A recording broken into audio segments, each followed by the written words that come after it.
Bonjour, nous sommes le 6 octobre 2020 et dans 4 jours, à Assise, sur le lieu même où a vécu le petit pauvre d'Assise, Saint François, un cardinal de l'Église catholique romaine va béatifier un jeune homme qui est mort en 2006 à l'âge de 15 ans. Et donc ça se passe 14 ans après sa mort, ce qui est exceptionnel. Par exemple, qu'on pense à Sainte Jeanne d'Arc, qui est morte brûlée vive à 19 ans et qui n'a été béatifiée que plusieurs siècles après, au début du XXe siècle. Ce jeune homme s'appelle Carlo Acutis et il était connu de son vivant pour être sur Internet quelqu'un qui avait créé un site Internet pour manifester les miracles eucharistiques du Christ qui s'était produit dans le monde entier. Il y mettait des photos. C'est un site qui est encore présent et qui est international.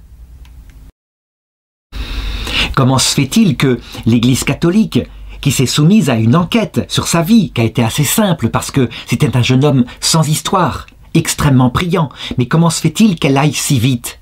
Eh bien en fait parce qu'il y a eu un miracle authentique, qui a confirmé l'enquête de l'Église.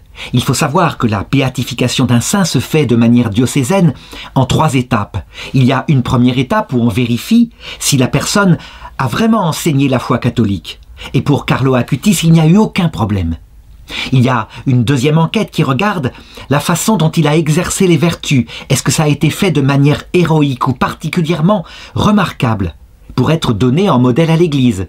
Et pour Carlo Acutis, la manière dont il est mort brutalement d'une leucémie montre que, effectivement, sa foi était réelle. Mais tout cela n'est pas infaillible, on peut se tromper et les intentions peuvent être cachées. Et voilà pourquoi l'Église demande toujours que Dieu confirme sa volonté par un miracle canoniquement authentifié. Or, il s'avère que Carlo, qui était connu sur Internet par des personnes qui regardaient ce qu'il mettait, qui leur redonnaient une foi solide, à cause justement de ces miracles qui montrent que le Christ est vraiment présent dans l'Eucharistie, quand elles ont appris qu'il était mort, elles se sont mises spontanément à le prier. Et pourquoi pas? C'est la communion des saints. Lui, il avait demandé d'aller directement au ciel. Toujours est-il que les miracles ont commencé à se multiplier. Par exemple, une dame qui était venue à ses funérailles, elle avait une grave tumeur, elle a prié sur la tombe de Carlo et elle a été immédiatement guérie, elle en a témoigné. Et puis une autre femme de 44 ans qui ne pouvait pas avoir d'enfant, elle est aussi venue prier sur sa tombe et 1 mois plus tard, elle a appris qu'elle était enceinte.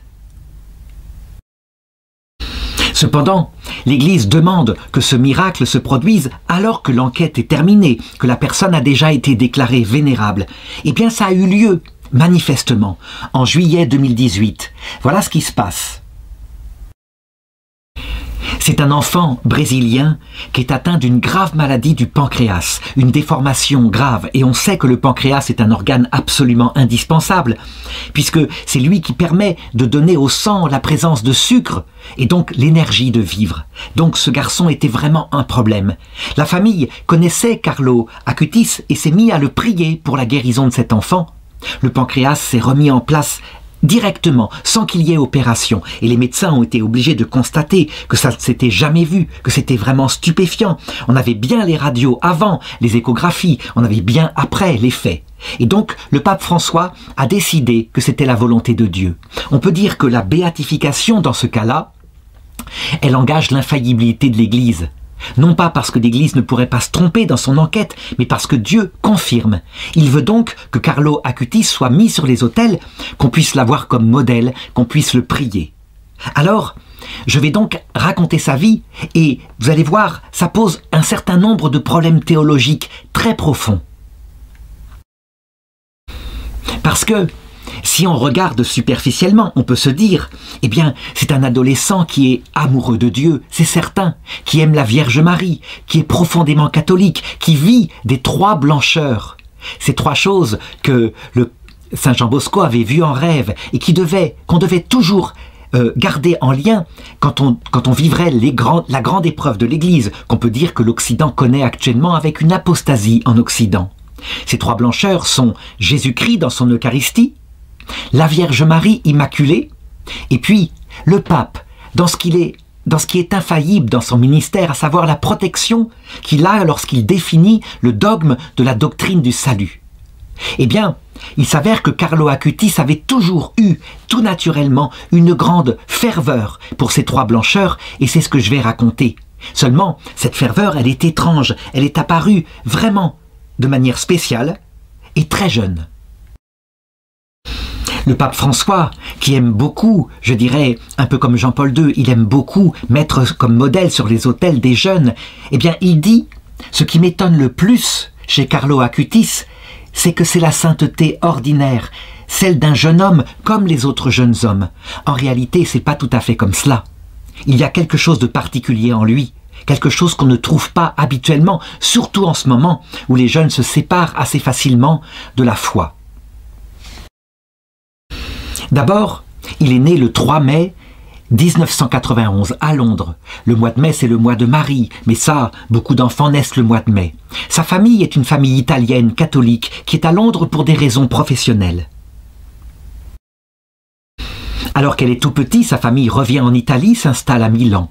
Quelle est la foi de cette famille? Eh bien, elle n'est pas très pratiquante. Elle est un peu comme toutes ces familles européennes. Elle a une éducation traditionnelle tout de même, qui est mélangée d'amour, beaucoup d'amour, avec une maman très présente. Et puis, l'autorité suffisante, qui fait que l'enfant se développe véritablement comme il le faut. On peut dire aussi que c'est un enfant roi, un peu comme ces familles italiennes actuelles, qui n'ont pas beaucoup d'enfants. Et il est le fils unique de la famille, donc il est choyé, il est aimé, il est éduqué comme il le faut. Le fait qu'il soit ainsi gâté, qu'on puisse par exemple payer une ribambelle de babysitter pour le garder lorsqu'il est tout petit, que les grands-parents soient là aussi, eh bien c'est le modèle de ce qui arrive très souvent, où les familles européennes ont 1 ou 2 enfants, la plupart du temps actuellement. Cependant, très jeune, la maman constate certaines choses qui sont spéciales chez lui, à savoir une sorte d'attirance très profonde alors qu'il a peut-être 5 ans, vers tout ce qui concerne la foi, et Jésus-Christ en particulier, et l'Eucharistie. Elle le dit elle-même. Déjà, petit garçon, je le trouvais très différent des autres. Et en même temps, eh bien, je pouvais que le constater. Il était comme les autres enfants, il jouait avec ses camarades, il n'y avait pas de problème. Mais il avait cette profondeur spéciale.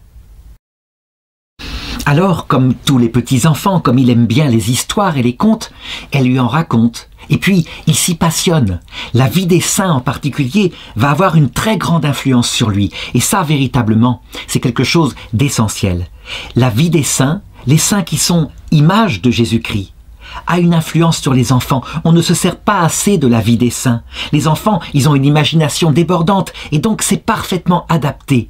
On se sert beaucoup de la vie de Jésus, on se sert beaucoup de la vie de la Vierge Marie, mais pas assez de ceux qui sont aussi images de Dieu, et auxquels il arrive des tas d'anecdotes stupéfiantes de toutes les manières possibles. Ses parents, sa maman en particulier, eh bien donc elle lui raconte des choses, et en particulier les apparitions de Lourdes avec l'histoire de Bernadette, l'apparition de Fatima avec les 3 enfants, Francisco, Jacinta, et puis la Lucia qui a survécu, qui est morte très tard. Alors il se passionne pour la vie des saints et en particulier Saint François d'Assise. Il se sent très proche de lui. Antoine de Padoue, Dominique Savio, etc.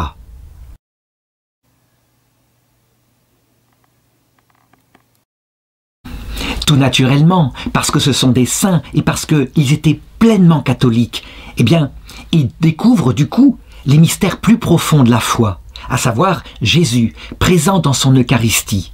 Et il développe très tôt un désir de communier. Il veut recevoir l'Eucharistie, ce qui est une chose quand même peu habituelle, même si le pape Pie X a voulu que les petits-enfants fassent leur communion très tôt, pour lutter contre une espèce d'hérésie morale qui s'appelait le jansénisme et qui faisait qu'on regardait tellement son péché, on se frappait tellement la poitrine que jamais on ne se trouvait digne de communier, donc on ne s'approchait jamais de l'amour. Alors, eh bien, les parents consultent Monseigneur Pasquale Macci, qui est l'ancien secrétaire de Paul VI, qui est donc une personne très âgée mais très sage, qui remarque effectivement, qui constate avec eux que leur petit garçon a un grand amour de Dieu, de la Vierge Marie, et aussi de l'Église. Et donc il conseille de ne pas retarder plus loin et de lui donner la première communion. En réalité, cet amour de l'Eucharistie, il a existé chez les enfants, on peut dire globalement chez les enfants qui allaient au catéchisme jusqu'à la guerre 14. Et cet amour, on constate qu'en Europe, il a commencé à baisser après la Première Guerre mondiale et surtout après la Deuxième Guerre mondiale. Il s'est carrément écroulé, on peut dire à partir des années 60. C'est ça qui s'est passé dans l'Église. Lui, on dirait, ces chrétiens fervents qu'on voit au 19e siècle, qui sont vraiment en train de faire leur première communion avec des larmes dans les yeux, une très grande joie de recevoir Jésus réellement, qui habite ensuite dans son cœur, et de le fréquenter par la prière après. Il a compris tout naturellement que s'il descend dans son ventre, c'est pour demeurer dans son cœur, bien sûr. Et donc la cérémonie a lieu exactement le 16 juin 1998, dans le monastère de Saint-Ambroise de Pereggio. Alors on pourrait se dire, ben c'est une passade, ça peut arriver parce qu'il a lu des vies de saints. Pas du tout. À partir de ce jour-là, il veut aller à la messe tous les jours, et il veut recevoir l'Eucharistie tous les jours, et il pratique aussi le sacrement de pénitence et tous les sacrements.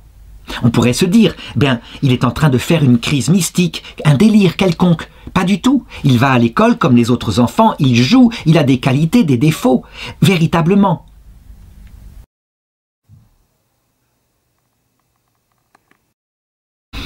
En fait, ce qui caractérise quelqu'un qui est authentiquement mystique, c'est justement le fait qu'il ne perd pas les pieds sur terre.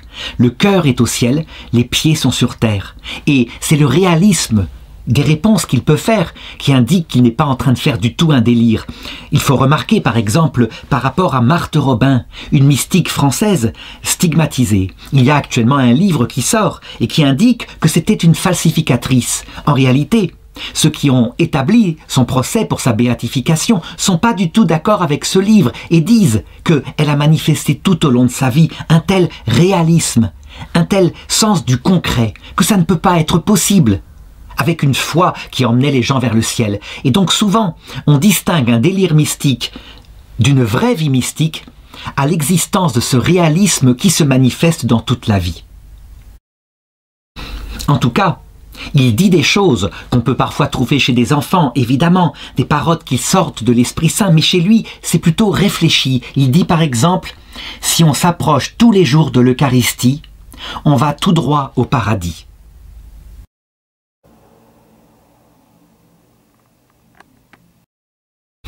Alors, est-ce que c'est vrai? Est-ce que c'est une phrase qui est vraie? Je dirais, à condition que l'Eucharistie soit fondée sur une véritable vie d'oraison. On sait très bien, beaucoup d'enfants reçoivent l'Eucharistie, mais au bout d'un certain temps, c'est plutôt un acte extérieur qui se voit et qui leur permettent peut-être d'être admirés. Mais quand c'est accompagné d'une oraison intérieure, d'une vie de prière, que l'Eucharistie atteint son but, on ne peut pas rester très longtemps en état de péché mortel. Et chez lui, je l'ai dit, ça s'accompagne d'une très très grande dévotion à la Vierge Marie qui s'établit à travers l'usage du chapelet.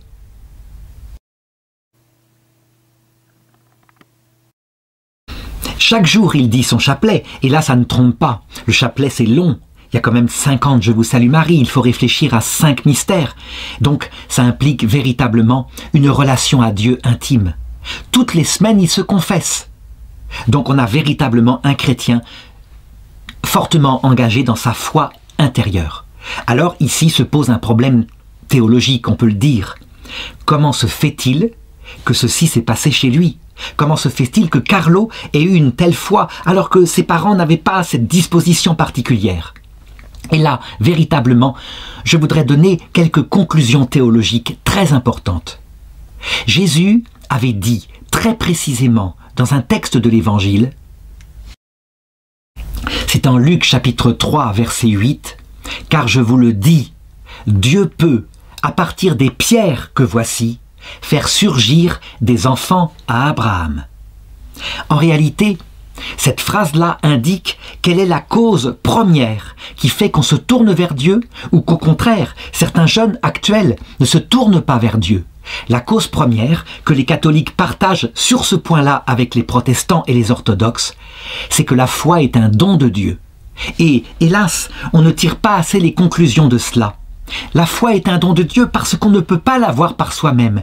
Quand on est enfant, on pourrait éventuellement, parce qu'on croit en ses parents, croire en tout ce qu'ils disent, et donc croire à égalité au Père Noël et en Jésus-Christ, parce qu'on fait confiance. Mais la foi, une foi adulte, fondée sur la confiance en Dieu, c'est impossible de l'avoir par soi-même. Et pour le comprendre, il suffit de se dire quelque chose. Imaginons qu'on essaye de convaincre un adulte raisonnable que Osiris et Isis, les dieux égyptiens, sont vraiment dieux. Eh bien, il n'y aurait rien à faire, parce que ce n'est pas la culture, jamais quelqu'un n'y croirait. Ou alors quelques-uns peut-être inventeraient quelque chose, une idée comme ça. Pour quelle raison? Eh bien c'est parce que Osiris et Isis parfaitement paraissent des histoires mythiques, anciennes, de l'ancienne Égypte. Eh bien, l'histoire de Jésus-Christ, à notre époque, ce monde occidental, qui ne croit que en ce qu'il a démontré. Donc, un Dieu, le créateur du monde, qui naît d'une petite jeune fille, qui lui demande la permission par son ange, et qui vient sur terre et qui meurt sur la croix, eh bien, ça peut être pris de l'ordre d'un beau conte, et pas plus que ça. Pour croire en Jésus-Christ, il faut que la présence de Jésus-Christ vienne dans le cœur d'une manière ou d'une autre, et c'est pourquoi Jésus disait à Pierre, qui avait dit « Tu es le Messie, le Fils du Dieu vivant. Cette parole ne te vient pas de toi et de ta chair, elle vient de l'Esprit Saint. » Donc ça veut dire que, manifestement, le petit Carlo Caruti a reçu ce don du Saint-Esprit qui est venu de Dieu. Mais attention, on pourrait dire « Ah ben alors, ça ne vient pas de lui. Pourquoi en faire un modèle? Ça vient de la décision de Dieu. » Ce n'est pas suffisant. Dieu prend l'initiative, mais ensuite il y a la réponse de nous, dans notre liberté. Parce que le salut, c'est une alliance. Et c'est comme un mariage, dit l'Épître aux Éphésiens. Il y a le oui de Dieu qui vient nous chercher en premier, et nous, on ne vient pas le chercher. Mais une fois qu'il est venu nous chercher, en nous attirant à lui, on appelle ça la prémotion divine, eh bien, il y a notre réponse, qui peut être oui ou non, et on peut très bien ne pas être fidèle. Cependant, en ce qui concerne le petit Carlo lorsqu'il était enfant, manifestement, Dieu est venu le chercher de sa propre initiative et lui ensuite il a répondu. Pourquoi je dis que c'est important? Parce que, actuellement, la grande angoisse des mamans, des papas, c'est de voir leurs enfants qui font leur première communion, font parfois leur profession de foi, font parfois leur confirmation, et c'est l'acte d'apostasie. Ils y vont sans y croire pour des cadeaux, et depuis à peu près, je dirais, 50 ans, oui c'est comme ça que ça se passe, après c'est fini, ils ne retournent jamais à l'église, et ils n'y croient pas, et ils trouvent ça puéril. En réalité, il faut bien comprendre que ça vient certainement des enfants eux-mêmes, mais pas seulement. Ça vient aussi du Saint-Esprit. Que le Saint-Esprit, s'il le veut, il peut faire comme avec le petit Carlo, il peut les attirer à lui, et là, ils sentiront tellement concrètement la présence de Dieu que la plupart ne résisteront pas, et que ceux qui résisteront, ce sera soit par paresse ou soit par volonté d'égoïsme. Or Dieu ne fait plus ça depuis 50 ans, ce qui indique évidemment qu'il a une volonté, un plan, et ce plan on le connaît d'après la Bible. Il livre pendant un temps l'Europe, comme il l'a fait déjà, parce que l'Europe s'est montrée une enfant gâtée, au désert spirituel. À savoir, il ne donne plus la foi, donc son initiative première ne vient plus, afin de livrer les enfants de ce monde à un temps de désert, et donc d'angoisse, comme on le voit en Europe occidentale, richissime, comme la famille du petit Carlo, mais en même temps très pauvre, dans le cœur, avec des angoisses, une absence de sens à la vie. Et ce désert, évidemment, n'est pas pour toujours. Ça veut dire quoi? L'histoire du petit Carlo manifeste que quand la Vierge Marie, qui est celle par qui Jésus veut établir son règne, il lui donne vraiment le pouvoir de décider, quand elle décidera que le temps est venu, qu'il faut que l'Esprit Saint revienne sur l'Europe, on verra des milliers de jeunes se tourner comme le petit Carlo vers la foi, et les observateurs diront « Qu'est-ce qui se passe ? Ah ben c'est sûrement un phénomène sociologique, peut-être un besoin de retour aux racines. » Ils ne comprendront pas qu'il y a quelqu'un qui vient et qui s'appelle l'Esprit Saint. Ils ne comprendront pas parce qu'il leur manque cette cause-là, ce qui regarde de l'extérieur. Mais nous, qui sommes chrétiens, nous devons comprendre que ce qui est arrivé à l'enfant Carlo peut arriver demain, si Dieu le veut, à tous les enfants du monde. Il faut même le prier pour qu'il insiste auprès de la Vierge Marie, parce que le temps de désert commence à être long. Et s'il dure encore, qui aura la vie spirituelle sauve? Monseigneur Michelangelo Tiribelli, qui a écrit la préface à la première bibliographie du petit Carlo, dit « Ce qui était étonnant, c'est que son amour de l'Eucharistie aboutissait à des heures passées devant le Saint-Sacrement. Non seulement il disait le rosaire, donc la Vierge Marie était dans son cœur, mais l'Eucharistie, il l'adorait perpétuellement. Il y avait quelque chose qui manifestement était d'ordre mystique. Alors, à l'école, il grandit. Et les camarades, eh bien, ne savent pas du tout, ou ne savent pas toujours, quelle est sa vie intérieure. Sauf qu'au bout d'un certain temps, il en parle tout à fait naturellement. C'est pas du tout une gêne, il n'y a pas ce respect humain en lui. On peut dire que la présence de Jésus, elle est naturelle, et il peut en parler, ainsi que de la Vierge Marie, comme nous on parlerait du fait qu'on est allé chez un camarade, ou chez son papa, sa maman. Si bien que, à un moment donné, ses camarades savent bien qu'il est profondément croyant, et ils le respectent. C'est quelque chose aussi qui est véritablement important pour les adolescents de notre époque. En effet, ceux qui ont la foi, on le sait, la plus grande difficulté, parce que c'est l'adolescence, c'est justement d'être soi-même devant ses camarades. Il y a véritablement une honte qui d'ailleurs les contrit intérieurement, parce que quand leur foi est solide, ils se disent « Moi j'ai rougi de Jésus, est-ce que Jésus ne va pas rougir de moi lorsque j'arriverai devant lui ?» En réalité, portés par la grâce, quand la présence de Dieu est toute naturelle, eh bien, en témoigner devient aussi tout naturel, sans qu'il y ait d'effort, sans qu'il y ait de respect humain, et les autres respectent aussi. Et c'est vrai que le fait de dire, par exemple, à des camarades italiens de collège, puis le début du lycée, de dire que l'Eucharistie, c'est son autoroute vers le ciel, eh bien, il faut une audace extraordinaire, c'est pas du tout habituel. Le fait de dire que la Vierge Marie, c'est la seule femme de sa vie, c'est ce qu'il dit. Et il dit qu'il s'est consacré, d'ailleurs, à la Vierge Marie alors qu'il était tout petit et qu'il n'a jamais renoncé à cette fidélité. C'est évidemment très fort. Et il le dit aussi à ses camarades. Comment se fait-il que vous puissiez passer autant de temps à écouter de la musique comme du rock, alors que ça ne nourrit pas votre âme ? Comment se fait-il que vous ne passiez pas beaucoup de temps devant l'Eucharistie? C'est tout de même assez, je dirais, assez spécial à notre époque d'entendre cela.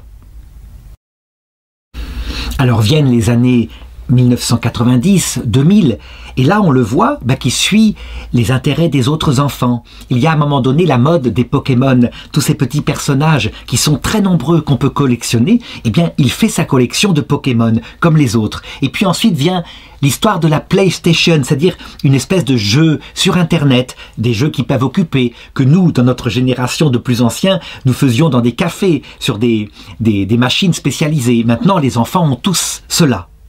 Et puis arrive Internet. Et là, il va se spécialiser, il va se passionner pour Internet, véritablement, avec une très grande recherche, et en particulier, la recherche pour fabriquer des sites Internet. C'est peut-être pas si compliqué que ça, mais il faut tout de même s'y mettre. Eh bien, il s'y met. Et il se dit, il y a là un moyen d'apostolat assez intéressant. Et pourquoi est-ce que je n'y mettrais pas un recensement de toutes les apparitions, de tous les miracles eucharistiques qu'il y a eu? Il y en a de nombreux. Et comme ça permettrait peut-être à des gens qui ont des doutes sur la présence réelle de Jésus de constater que, au cours de l'histoire, et ce depuis très longtemps, depuis le Moyen-Âge, lorsque Jésus est confronté à des gens qui doutent, il donne parfois de tels miracles. Il insiste aussi sur l'analyse de ces miracles, à savoir le fait qu'on constate que quand l'Eucharistie se transforme en un morceau de chair, qui évidemment est mis dans un reliquaire, comme par exemple le miracle de Lanciano, eh bien, ce morceau de chair, quand on l'analyse, c'est un morceau de cœur vivant, vraiment, qui a été découpé dans une partie du cœur. C'est absolument extraordinaire. Il insiste aussi sur le fait que le groupe sanguin a pu être déterminé, que c'est le groupe de celui qui reçoit universellement, le groupe AB+, mais pas de celui qui donne universellement. Bref, ces sites sont de très très bonne qualité et commencent à faire leur petit effet sur Internet. Le fait que sa foi ne reste pas seulement contemplative, mais qu'elle s'épanouisse comme jaillissant par une source intérieure vers le prochain, et toutes sortes de prochains. D'abord, évidemment, ses parents, avec qui il a une relation très profonde, mais aussi ses camarades de classe. Et il n'hésite pas à témoigner. Une petite anecdote que je pourrais raconter. Un jour, le débat se met sur l'avortement. Et ça, on le sait, à notre époque, hein, l'avortement est considéré en Europe occidentale comme, je dirais, la plus grande merveille qui a été inventée, presque comme la libération de la femme. Donc on peut dire que c'est un sujet brûlant. Aborder l'avortement en étant contre publiquement en classe, c'est aussi compliqué que si, par exemple, en 1914, eh bien, on devait aborder en classe le fait que les Allemands sont des hommes comme nous et qu'on doit les respecter. Alors qu'on est en France, on ne pourrait pas, on serait sans doute grondé énormément. Eh bien, un jour, à l'occasion d'un débat, où évidemment tout le monde dit à quel point, quand même, il est pour l'avortement, que la grossesse doit se déterminer, même si c'est quelque chose que personne ne fait avec gaieté de cœur. Eh bien, il prend la parole et il dit « Voilà pourquoi moi je suis vraiment opposé à l'avortement. Je crois tout à fait que l'âme des bébés existe et qu'elle est créée dès la conception. Et donc, en fait, il faut réfléchir, parce que quand on avorte, on envoie l'âme d'un bébé dans l'autre monde, vers un destin qu'on ne connaît pas, et il le dit.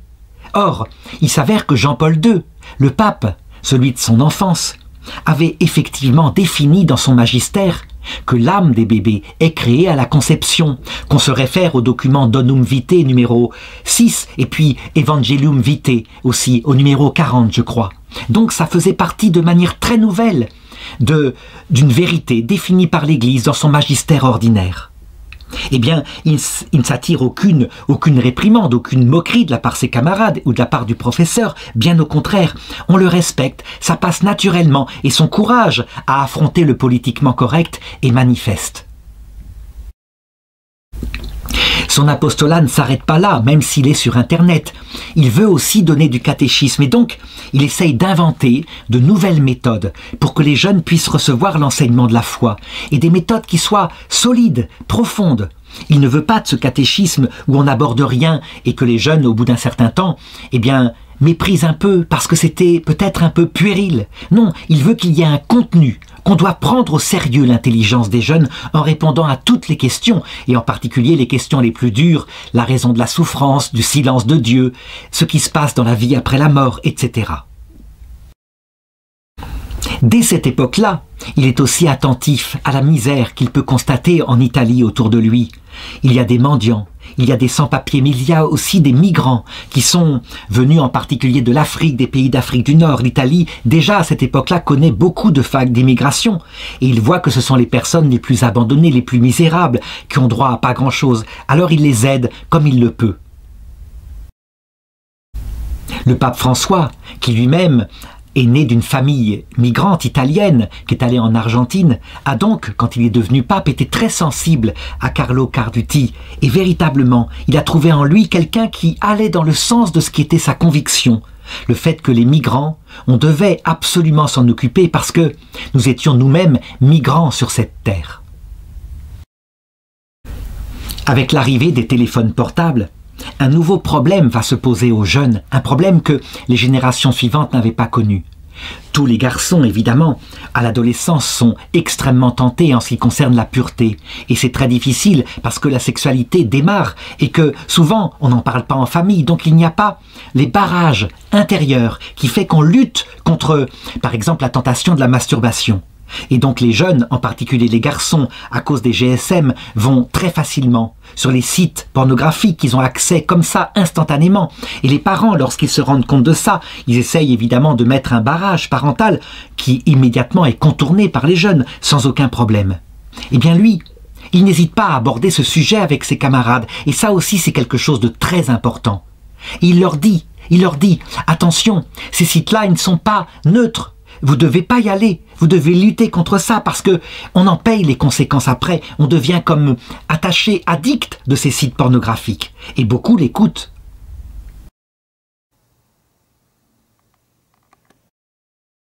En réalité, là encore, il prend les camarades de son âge comme des adultes et il le sait. La volonté, le barrage intérieur, la lucidité sur la possibilité de se faire happer par ce genre de site est très importante, plus importante que, je dirais, la protection parentale presque.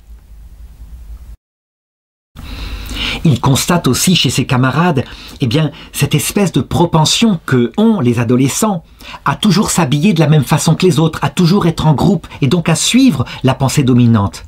Et alors il a une phrase très mûre pour son âge, qui est comme une analyse profonde de l'adolescence. Il dit « Tous naissent absolument comme des originaux, et pourtant après, beaucoup meurent comme des photocopies. » Et c'est vrai, comme les photocopies de l'idéologie dominante du temps. Et ça, c'est quelque chose que peut-être il n'a pas eu le temps de voir, mais que nous, qui sommes plus anciens, avons maintenant la capacité de voir que n'importe quelle idéologie, quand elle est dominante, quand elle est suffisamment martelée par les médias, eh bien on voit la plupart des gens qui finissent par y croire, aussi absurde soit-elle. Qu'on se souvienne par exemple, pour les plus anciens, des années 50, quand la mode du freudisme arrête, qui prétend que tout s'explique dans l'être humain par le rapport sexuel, par des pensées sexuelles, pas sexuées seulement, mais sexuelles de l'enfant par rapport à son père qui est sexuellement un homme et à sa mère qui est sexuellement une femme. Et on voit maintenant une pensée inverse qui dit « Mais non, tout ça, la distinction homme et femme, père et mère, ce sont des stéréotypes de genre, des choses qui sont purement fabriquées par l'éducation. Et les enfants, même s'ils ont deux mères ou pas de mère ou deux pères, etc., n'auront absolument aucun problème. » Les idéologies sont parfaitement contradictoires. Et, avec la même certitude et la même violence, on voit la majorité des gens qui disent « c'est la vérité », comme incapables de réfléchir par eux-mêmes et de trouver la vérité.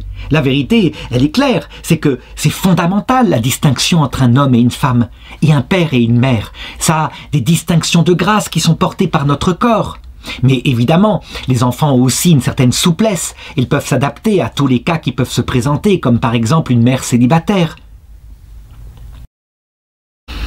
En 2002, donc Carlo a maintenant 11 ans, et on peut dire que les activités qu'ont souvent les adolescents à cet âge-là, comme par exemple le sport, le football, le dessin, les voyages, tout ça, ça pourrait l'occuper, d'autant plus que ses parents ont les moyens. Ce sont un milieu qui est aisé, les moyens de lui payer beaucoup de loisirs. Il pourrait en particulier se faire prendre comme d'autres camarades par les jeux sur Internet qui bouffent le temps de manière incroyable et qui quelquefois font baisser le niveau scolaire. Et lui, il se dit « J'aime Internet, c'est vraiment intéressant, c'est un outil de communication génial. Mais si je passe mon temps sur les loisirs, je ne pourrai pas servir le Seigneur. Il faut que je trouve un moyen. » Et c'est pourquoi, non seulement il fait son site Internet, mais il progresse en informatique, en programmation, au point d'ailleurs qu'un informaticien qui le fréquente et qui l'aide parce qu'il lui demande des conseils, s'émerveille devant sa compétence extraordinaire pour cela. Donc, on le voit qui multiplie les lignes de codage pour sa paroisse, pour son collège, pour son groupe de prière. Et puis, en 2002, alors qu'il est aide catéchiste, eh bien, il entend cet enseignement sur les miracles eucharistiques et c'est là qu'à lui va venir l'idée de faire une sorte d'exposition numérique permanente, je l'ai dit, qui soit mondiale sur les miracles eucharistiques et c'est le site qui va le faire connaître. Il recense tout, il recense 136 miracles eucharistiques reconnus par l'Église, il les met avec des photographies, des descriptions, le récit de l'histoire quand il y en a, et puis son exposition va être présentée sur les 5 continents, dans près de 10 000 paroisses, rien qu'aux États-Unis, et dans les sanctuaires les plus célèbres comme Lourdes, Fatima, Guadeloupe.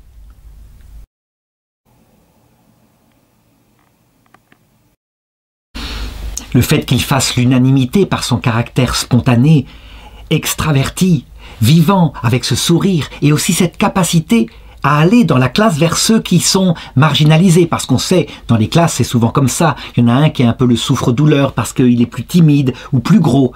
Non, lui, il va en premier vers celui que personne ne regarde, et il l'intègre du coup au groupe de camarades.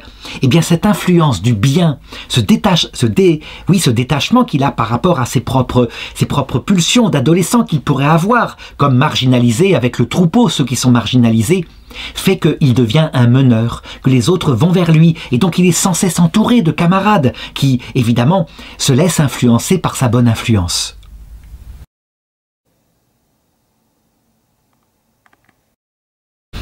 Ce respect aussi qu'il a dans ses enseignements pour les petits-enfants, et qui jamais ne les abaisse.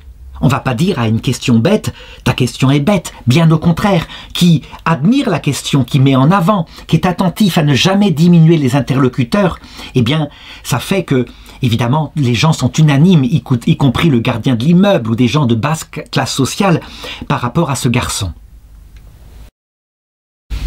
Une phrase qu'il dit souvent à ceux qui veulent l'entendre, le bonheur c'est d'avoir le regard tourné vers Dieu, la tristesse c'est d'avoir le regard tourné vers soi-même. Alors, quelle va être maintenant la manifestation réelle que ce n'est pas du cinéma? Eh bien, on peut dire, on l'aurait su par le fait que justement, il affrontait courageusement la plus grande épreuve des adolescents, le respect humain.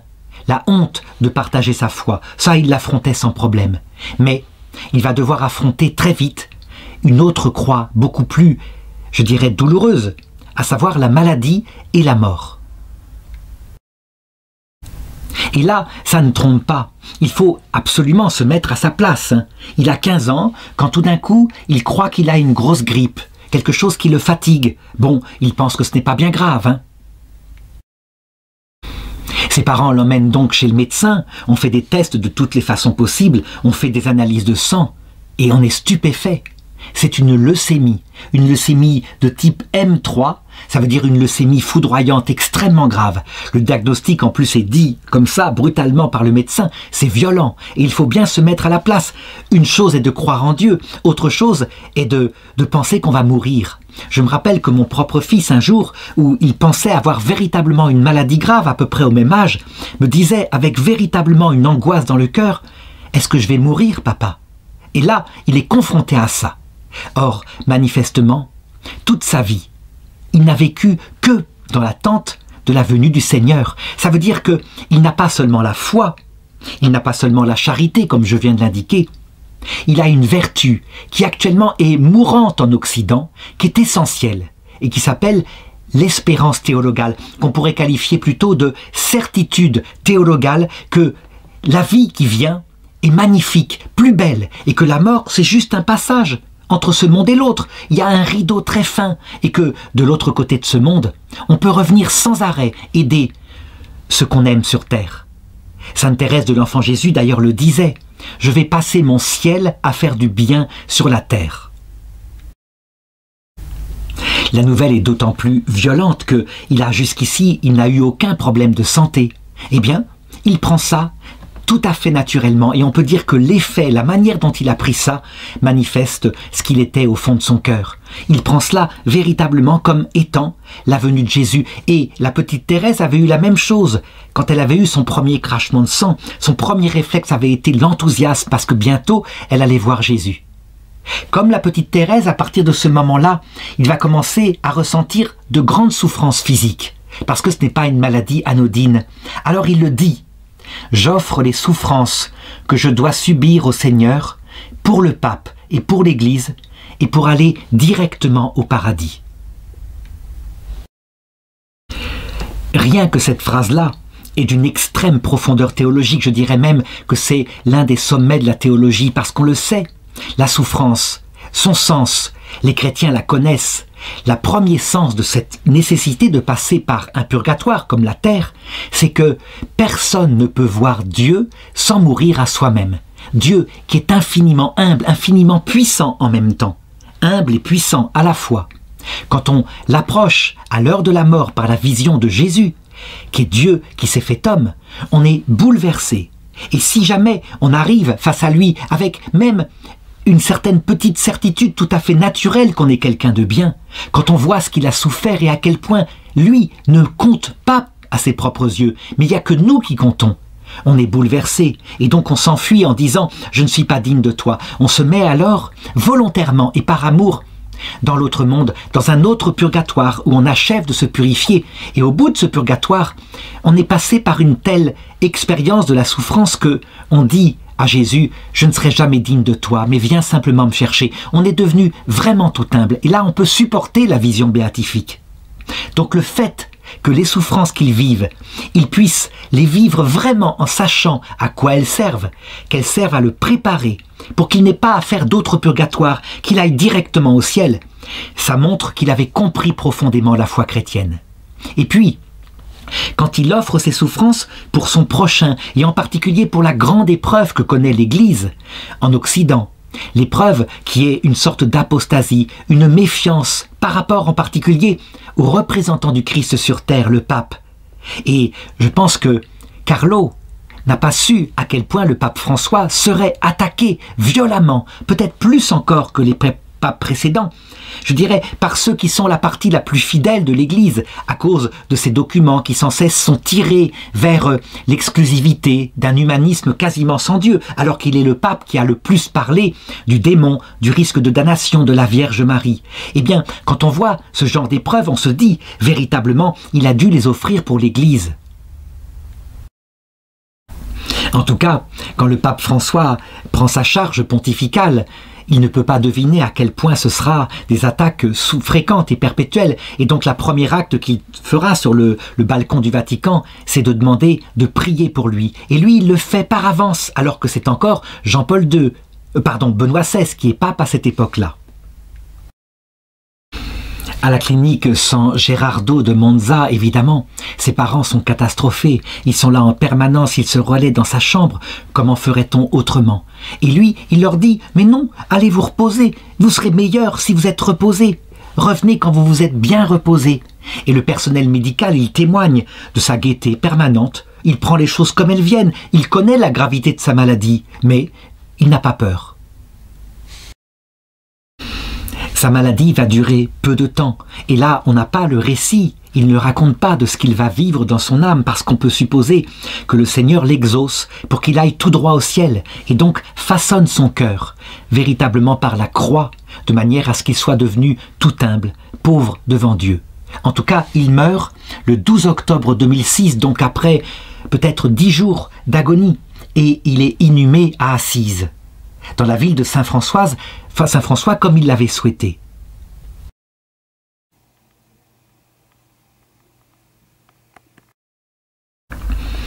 L'enterrement est donc organisé, les parents viennent, bien tristes dans leur deuil, et là, ils sont stupéfaits. C'est une foule immense qui accompagne, et c'est des messages partout sur Internet, qui sont des messages bouleversés par ce qu'il vient de lui arriver. Comment est-il possible que ce jeune homme ait pu être si célèbre alors qu'eux ne le savaient pas, si connu qu'il ait pu avoir une telle influence? Partout sur Internet, on voit des jeunes de sa classe, et d'autres qu'il n'a pas connus, qui ouvrent des pages Facebook en son honneur, des mémorials, et qui postent tout ce qu'il a fait. On peut dire que, spontanément, ces jeunes, qui sont pourtant en partie déchristianisés, savent qu'il est vivant, et donc ils le prient tout à fait naturellement. Il n'y a pas de distance. Il est présent, ils le savent. Et manifestement, il se met à les aider. J'ai cité au début de cette vidéo des miracles physiques, mais il faudrait raconter ce qui s'est passé comme aide spirituelle pour des jeunes qui retrouvent la foi, qui découvrent l'Eucharistie comme lui l'avait fait. Bref, des grâces profondes qui sont le but des grâces physiques. D'où est-ce que vient cette étrange ferveur qui se passe en Italie? Est-ce que ça vient simplement de son site internet? Non, manifestement, c'est aussi son rayonnement auprès de tous ceux qui sont là. Certes, Internet a démultiplié les choses, mais s'il avait été simplement un internaute qui fait un site comme ça, il y en a beaucoup. Non, c'est véritablement son comportement auprès de tout le monde dans la ville de Milan qui s'est connu. Alors le 13 mai 2013, devant une telle ferveur, eh bien l'archevêque de son diocèse décide d'introduire sa cause, et il le fait dans le diocèse de Milan. Il faut remarquer que nous sommes le jour d'une des grandes apparitions de Fatima. L'enquête va aller assez vite parce que sa vie, elle est limpide finalement. Ensuite, eh bien, un peu plus de 3 ans plus tard, le 24 novembre 2016, l'enquête est transmise à Rome, au Vatican, à la Congrégation pour la cause des saints, où elle doit être étudiée avec en particulier un avocat du diable. Et un avocat du diable, ça veut dire quelqu'un qui dit, mais tout de même, c'est pas parce qu'il a une petite notoriété d'Internet qu'il doit être béatifié. Après tout, il avait de la ferveur, mais beaucoup de jeunes ont eu de la ferveur comme ça. La grande objection de l'avocat du diable consiste à dire, et c'est un avocat aussi de l'Église finalement, si on béatifie trop de monde, un monde assez fréquent, de plus en plus de gens, et on sait que Jean-Paul II a béatifié à lui tout seul plus que pratiquement tout le reste de l'histoire de l'Église. Eh bien, il y a un inconvénient. La quantité fait qu'on ne connaît plus les saints qui sont canonisés et béatifiés. Et il le dit avec une certaine raison. Regardez, on connaît bien saint François d'Assise, parce qu'ils étaient peu nombreux les saints qui étaient canonisés au Moyen-Âge. Mais qui connaît par exemple le bienheureux Stefan Vincenti Frelichowski, qui est un jeune prêtre polonais qui a été déporté à Dachau et qui a été martyrisé par les nazis, qui est mort du typhus en 1945. Il a été béatifié par Jean-Paul II, et qui le connaît? Donc, l'avocat du diable de dire, il ne faut pas exagérer, attendons des cas tout de même plus visibles. Après tout, la maladie a duré peu de temps, certes il était rayonnant, mais les vertus héroïques, elles se voient manifestement chez ce jeune prêtre, chez ce jeune homme, eh bien peut-être pas. On a maintenant, je dirais, des soins qui permettent d'éviter la souffrance. Les postulateurs de la cause, eux, vont être unanimes contre l'avocat du diable à dire non. Manifestement, on voit bien qu'il y a une volonté de Dieu. En tout cas, on peut accepter la cause, ne serait-ce que pour la première étape, le déclarer vénérable. Et puis Dieu, s'il le veut sur les autels, eh bien il le fera. Mais on ne peut pas nier que la notoriété qu'il a, elle n'est pas seulement naturelle. Il y a vraiment toute une jeunesse qui retourne à la foi à son exemple. Et donc, le vote est posé, et la cause de sa déclaration de l'héroïcité de ses vertus est admise. Il ne reste plus qu'à attendre les miracles qui vont venir très très vite, d'où la rapidité de sa béatification, qui est aidée en plus par le pape François, parce qu'il se retrouve en lui. Il se retrouve jeune homme, et il retrouve toutes les aspirations qu'il a dans son pontificat, comme je l'ai dit, en particulier par rapport à la souffrance des migrants. À cette même occasion, le droit canon demande à ce que on puisse vérifier l'état du corps de la personne qui est déclarée vénérable. Souvent, il arrive que le corps, par ce qu'on appelle un phénomène mystique extraordinaire venant des anges, soit trouvé intact. Des corps parfaitement intacts, souples, sans aucune espèce de corruption, il n'y en a pas tant que ça. Il y a par exemple Sainte Germaine de Pibrac, qui d'ailleurs fut absolument inconnue, sauf quand on trouva son corps intact et que les miracles se multiplièrent. C'est elle qui a donné l'histoire de Cendrillon. Il y a aussi Sainte Cécile, petite martyre de Rome, dont le corps parfaitement intact fut trouvé à la Renaissance, et on en fit une statue magnifique qui est encore visible, et son corps est sous le tombeau. Il y a aussi Saint Charbel Maclouf, un saint d'origine maronite libanaise. La plupart des autres saints ne sont pas tout à fait comme ça intacts, mais souvent momifiés. Par exemple, je pense au curé d'Ars, où alors la peau est noircie. Et dans ce cas-là, eh bien, on reconstitue, on manifeste le corps, on le met dans un cercueil de verre en attendant la résurrection, mais on le reconstitue en ce sens qu'on met une pellicule de cire sur le visage afin que le visage ne paraisse pas noir. Quand on ouvre le cercueil de Carlo, on trouve son corps parfaitement intact, mais la peau noircie. Et donc, ce corps va être préparé avec des vêtements propres, des vêtements neufs, des vêtements de jeûne, et il va être mis, je dirais, à la vision du public qui se met à défiler et à prier et à se confier à lui. On a donc le premier saint ou futur saint dont le corps est habillé avec des vêtements de jeûne actuels. C'est vraiment quelque chose d'extraordinaire.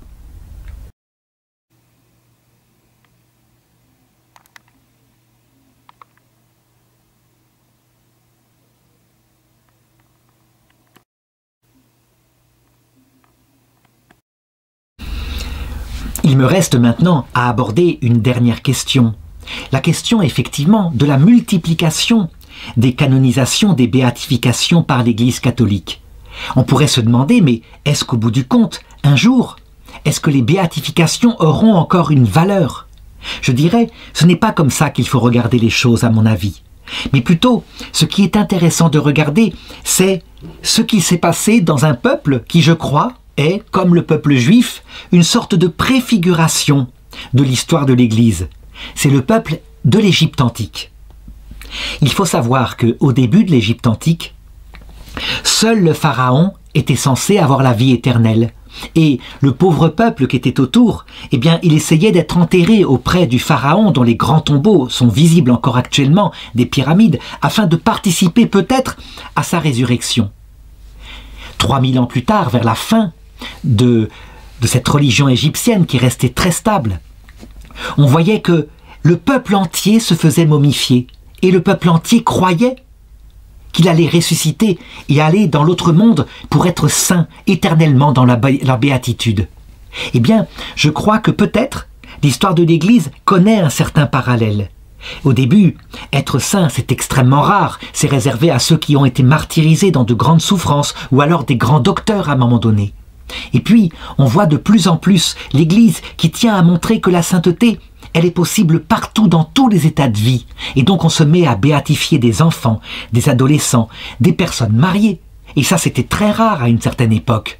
Ça a commencé peut-être avec Saint Nicolas de Flux. Et maintenant, les parents de Sainte Thérèse de l'Enfant Jésus sont canonisés.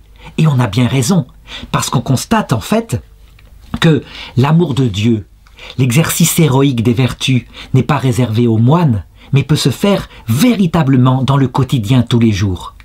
En réalité, au ciel, dans le paradis éternel, nous verrons que les saints canonisés, donc que l'Église de la terre a vénérés comme tels, ne sont pas forcément les plus grands saints. Pas forcément. Les plus grands saints peut-être sont inconnus. Je pense par exemple à ces milliers, ces centaines de milliers de jeunes filles qui courageusement vécurent une vie écrasée par les hommes de leur famille, le père, le frère, le mari, et qui quelquefois, à l'âge de 15 ans, enceintes, mouraient dans leur premier accouchement, dans de terribles souffrances, et en acceptant leur sort. Peut-être qu'on verra qu'il y a une armée fantastique de saints extraordinaires, aux vertus héroïques, qui passent leur temps, comme Sainte Thérèse de l'Enfant Jésus, qui elle est connue médiatiquement, mais qui passent leur temps à faire du bien sur la terre. Si c'est le cas, si l'Église permet qu'arrivent aux autels des personnes dont la vie ressemble un peu à la nôtre, avec évidemment beaucoup plus de vertu, beaucoup plus de fidélité au Christ, mais tout de même, Carlo a été porté par le don de la foi, par l'attraction du Saint-Esprit. Ça peut être pour chacun une source véritable d'espérance. D'ailleurs, dès le début de l'Église, ce n'est pas pour rien que Jésus a appelé en particulier 2 personnes du titre de femme dans l'Écriture. Ce titre de noblesse qui signifie qu'elles avaient réalisé pour Dieu le modèle de ce qu'il aime être la femme sainte. Il y a d'abord la Vierge Marie, mais elle est immaculée, elle n'a jamais péché. Et pourtant, elle est la plus humble, donc on n'a aucun problème à aller vers elle. Mais il y a aussi Marie-Madeleine, qui, elle, avait 7 démons en elle. Ça veut dire que tous les vices, elle se battait contre eux. L'avarice, la luxure, la paresse, tous les vices. Et le Christ en a fait un modèle de notre âme. Ça veut dire qu'il peut prendre quelqu'un qui est allé très loin dans le péché et en faire une sainte extraordinaire.